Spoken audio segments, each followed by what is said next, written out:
crisis with the IG now, regardless of what you think about his report? No, I haven't been thinking about the IG. I've been thinking about job creation, and I've been thinking about trying to act appropriately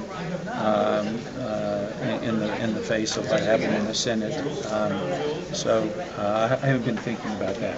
How do you think this plays out amongst people who are watching television or following the campaign here, especially since you've got this ad that says in one part, I read that some of his aides lied? I don't think it's a very good ad, quite frankly. I don't think it's a very effective ad, but I don't worry about that.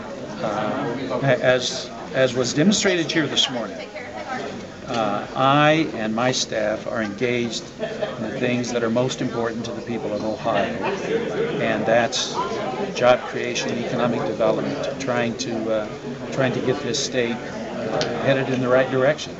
That's how I see my responsibilities, and that's what I am trying to do. On another topic, can we switch? Chief Justice Eric Brown has run into a couple little snags, right out of the gate. Are you concerned with how he's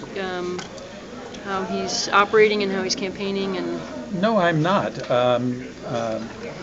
Chief Justice Brown tells me that the staff at the Supreme Court are highly qualified, wonderfully cooperative people, that they are working with him in the most cooperative way, and I think the work of the court is proceeding without any interruption, and so I am pleased at this point, certainly, with how there seems to have been a continuation of the work of the court without any major disruptions following the death of Chief Justice Moyer. Are you concerned, though, that he's making fundraising calls or encouraging people to attend his fundraiser? There's a question whether or not that actually violates. Well, I'm not familiar with that particular accusation, so I'm not prepared to speak to that. Here's a question. It's the first time I've heard of this. From the desk of WBNS, I guess there is some sort of bill that would eliminate the income tax, and so they would like your reaction, if you know about the bill, to end with that. Have you heard about it? Well, I certainly have heard about it. The fact is that the income tax provides 46%. Over the last 10 years, it has provided about 46% of the total general revenue that our state has to operate schools, libraries, to support law enforcement, and so on. And I think it's a bad idea. We're going to have quite a budget shortfall coming up. I mean, it would seem like it would blow another hole. Well, if there are those who think we have serious budget problems now, you take away 46% of our general revenue, I would say we would have a catastrophe. Thanks, everybody. Governor, any second thoughts about going forward with the confirmation process? None whatsoever. I think it was some thought beforehand this would be the outcome. Why go through the whole process? No, it was important for Cathy to be able to stand there and speak the truth in the presence of her accusers. And I am so proud of her for having done that. And I think she feels good that she did that. You don't cave in to unfair charges and accusations, and quite frankly, what I have described as bullying tactics. You need to confront the bullies, and that's what Cathy did. She did it with real class. I am very proud of her. She is a woman who has achieved so much in terms of law enforcement. She's highly respected among her peers. That's why the FOP and the firefighters and others were so willing to stand with her during this controversy.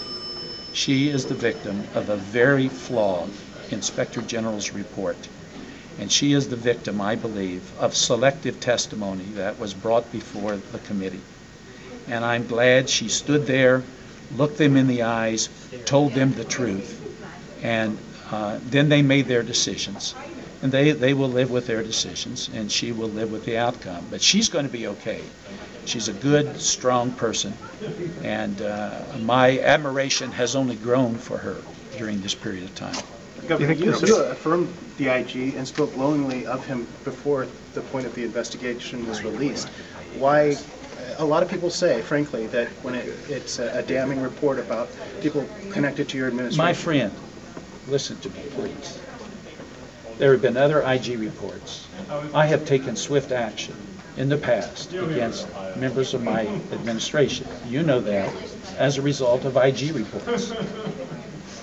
I just ask you once more to return to this report, to read it objectively, and then take the report and compare it to the actual testimony that was recorded verbatim, and make your own decision. But why now? Why would the IG flip on you like this?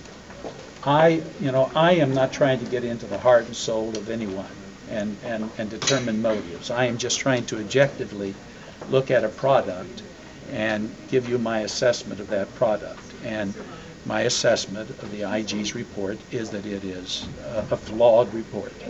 I don't want to get into what motive may have been present leading up to that result. That would be, I think, inappropriate for me to do. Do you think an effort will be made to try and use this episode against you in the campaign? I don't care, okay? I really don't care. And I don't lay awake nights worrying about that, Mark. One of the things that, and I don't want to generalize about you guys and women, but everything is looked at through a political lens, and its questions are directed. What are the political implications of this? The political implications of this are not what bothers me. What bothers me is that a good, decent human being was treated badly, and I believe unfairly. That's what bothers me about this situation.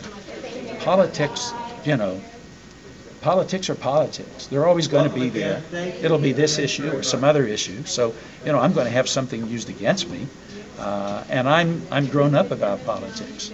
You see, I chose this environment. I chose to be a political public person. Cathy only chose to serve the public.